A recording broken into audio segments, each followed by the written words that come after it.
U.S. Senator Bob Menendez went after Republican presidential candidate Donald Trump hard at his 7th annual Hispanic Heritage Month celebration at Union City High School. emceed by Arlene Quinones Perez, the Hunterdon County Democratic Committee chairwoman, as well as the president-elect of the State Hispanic Bar Association, the event was anchored by several cultural performances.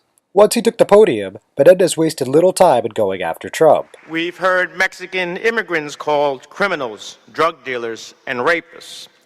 These words hurt me deeply. Estas palabras nos ofenden a todos. They hurt us all deeply.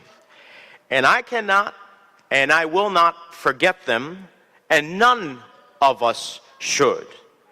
I am sure most of you, have heard these attacks to different parts of my life.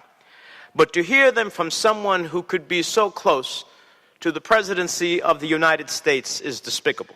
Get out to vote on behalf of our families and our future and the nation. Get out to vote for our brothers and sisters who are in the darkness and cannot come out into the light, against deporting 11 million people, against separating families, against revoking birthright citizenship, against revoking protections for 750,000 young men and women called dreamers, whose only country they have ever pledged the flag to is that of the United States, and the only national anthem they know is of the Star-Spangled Banner.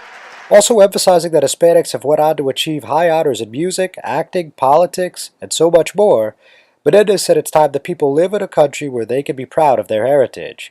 We need a president who honors the sacrifices of those like my mother, and the sacrifices of all workers and soldiers who slaved and died to make America great in the first place. And we don't want a president who tells Americans that those people are to blame, and that the best solution is to proclaim his xenophobic, isolationist, hateful vision of America and build a great wall.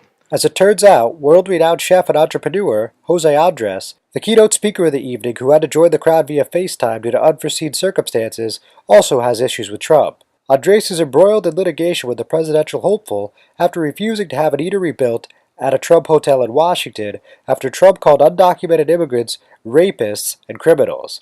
Needless to say, he will not be voting for the controversial business tycoon on November 8th. What I do every day is only to make sure that I try to include more people.